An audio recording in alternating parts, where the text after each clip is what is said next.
Has your AOR been given the amended cause title of the writ petitions? তো একটা breaking news বন্ধুরা, এর আগে তো আশা করি আপনারা জানেন জাস্টিস অমৃতা সিনহার বেঞ্চেই কিন্তু মামলার শুনানি হয়েছিল, এই যে এসএসসি সেকেন্ড এসএলএসটি ম্যাটার্স, ঠিক আছে। তো অনেক মামলা রয়েছে, 100 প্যানেলে মামলা রয়েছে। তো তারপরে গিয়ে দেখি আপনার 10 মার্কসের মামলা রয়েছে, কিছু গ্যাজেটের বিরুদ্ধে মামলা হয়েছে, ঠিক আছে, রুলস চ্যালেঞ্জের মামলা হয়েছে, অনেক মামলা রয়েছে সেকেন্ড এসএলএসটি বিষয়ক। তো সব মামলা কিন্তু এখন সিঙ্গেল বেঞ্চে শুনানি হবে, অনারেবল জাস্টিস ঋতব্রত কুমার মিত্রের বেঞ্চে, ঠিক আছে। তো কোর্ট নাম্বার 24 শুনানি হবে আজকে 12 তারিখ। আজকে কিন্তু মামলা মেনশন করা হয়েছিল। তো মামলা মেনশন করার কারণ অনেক রয়েছে, আশা করি আপনারা জানেন। তো এতদিন ধরে কিন্তু জাস্টিস অমৃতা সিনহার বেঞ্চেই শুনানি হয়েছিল। প্রায় 10 মার্কসের যে মামলা ছিল, শুনানি প্রক্রিয়া শেষের দিকে ছিল। কিন্তু বন্ধুরা, দুর্ভাগ্য, কিছু করার নেই। তো হঠাৎ করে রোস্টার পরিবর্তন হলো, তারপরে কিন্তু সব উলটপালট হয়ে গেল। বর্তমানে কিন্তু এখন second SLST matters justice Ritabrata Kumar Mitra দেখবেন, এবং জাস্টিস অমৃতা সিনহার বেঞ্চে কিন্তু কোনো রকম সেকেন্ড এসএলএসটি ম্যাটার্স থাকছে না। যদিও কিছুদিন আগে একটা আপডেট উঠে এসেছিল যে ওল্ড যে ম্যাটার্সগুলো রয়েছে সেকেন্ড এসএলএসটি ম্যাটার্স, তো জাস্টিস অমৃতা সিনহার বেঞ্চেই থাকবেন, এমনই কিন্তু একটা আভাস পাওয়া গিয়েছিল। কিন্তু দুর্ভাগ্যবশত সেটাও কিন্তু হলো না।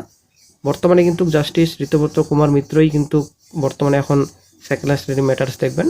বিশেষ করে 10 মার্কস আমাদের অত্যন্ত গুরুত্বপূর্ণ ম্যাটার্স। এখন কিন্তু 10 মার্কস ম্যাটারও জাস্টিস ঋতব্রত কুমার মিত্র দেখবেন। তো আপনারা শিখতে পাচ্ছেন, সম্পূর্ণ ডিটেলস রয়েছে। কেস কিন্তু মেনশন ছিল, টু বি মেনশন, এখানে সম্পূর্ণ ডিটেলস রয়েছে। তো প্রথমেই ছিল Lubana Parvin and Wares versus the state of West Bengal. এখানে সম্পূর্ণ ডিটেলস রয়েছে, সেই সব মামলা এখানে রয়েছে কজ লিস্টে। তো আজকে কিন্তু কোর্ট রুমে অনেকক্ষণ ধরেই এই বিষয়ে আলোচনা হয়। তো যেহেতু প্রথম সেকেন্ড এসএলএসটি ম্যাটার্স উঠছে কলকাতা হাইকোর্টে, নতুন বেঞ্চে উঠছে, সেই মতো কিন্তু আজকে অনেকক্ষণ ধরেই কিন্তু আলোচনা হয় এই বিষয়ে। তো আপনারা শিখতে পাচ্ছেন সব আইনজীবী কিন্তু রয়েছেন। আইনজীবী Bikash Ranjan sir, Sudipta sir, Firdous Sami sir, এবং আইনজীবী কল্যাণ বন্দ্যোপাধ্যায় স্যারও কিন্তু ছিলেন। তো সব আইনজীবী কিন্তু আজকে কোর্টরুমে ছিলেন। তো অনারেবল জাস্টিস ঋতব্রত কুমার বেঞ্চে কিন্তু সব মামলা শুনানি হবে, এসএসসি সেকেন্ড এসএলএসটি বিষয়ক মামলা। তো বন্ধুরা, একটা গুরুত্বপূর্ণ আপডেট উঠে আসছে, এই যে 10 মার্কস মামলা এবং 100 প্যানেল মামলা এবং আরও কিছু যে এসএলএসটি ম্যাটার্স রয়েছে, তো সব মামলা কিন্তু এপ্রিল মাসে শুনবেন বিচারপতি ঋতব্রত কুমার স্যার। তো উনি কিন্তু আজকে বললেন যে মোটামুটি 8 থেকে 10 তারিখের পর এপ্রিল মাসের উনি কিন্তু সেকেন্ড এসএলএসটি ম্যাটার্স দেখবেন, ঠিক আছে। তো অ্যাকচুয়ালি জাস্টিস অমৃতা সিনহার বেঞ্চে কিন্তু কার ফিরে যাচ্ছে না মামলা, জাস্টিস ঋতব্রত কুমারই দেখবেন সেকেন্ড এসএলএসটি ম্যাটার্স। তো অনেকেরই মনে কিন্তু অনেক ধরনের প্রশ্ন এখন জাগছে যে 10 মার্কসের মামলা বিশেষ করে সব পক্ষ থেকে কিন্তু শুনানি শেষ হয়ে গেছিলো, শুধুমাত্র কিছু বাকি ছিল, ঠিক আছে। জাস্টিস অমৃতা সিনহার বেঞ্চেই থাকলে ভালো হতো, সকলেই কিন্তু কেমনই বক্তব্য ছিল। কিন্তু বন্ধুরা, কিছু করার নেই, রোস্টার পরিবর্তন হওয়ার পরেই কিন্তু সব পরিবর্তন হয়ে গেছে বর্তমানে।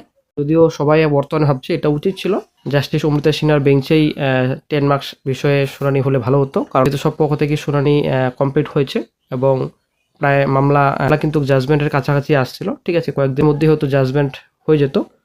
যাই হোক, হঠাৎ করে সব উলটপালট হয়ে গেল, কিছু করার নেই। তো বর্তমানে এখন এপ্রিল মাসের 8 তারিখ থেকে উনি দেখবেন জাস্টিস ঋতব্রত স্যার। উনি কিন্তু আজকে জানালেন যে 8 তারিখ এবং 10 তারিখে হয়তো 100 প্যানেল 10 মার্কস এবং আদার্স কিছু ম্যাটার্স রয়েছে সেকেন্ড এসএলএসটি, তো সব মামলা উনি কিন্তু এপ্রিল মাসেই দেখবেন সেকেন্ড উইকে।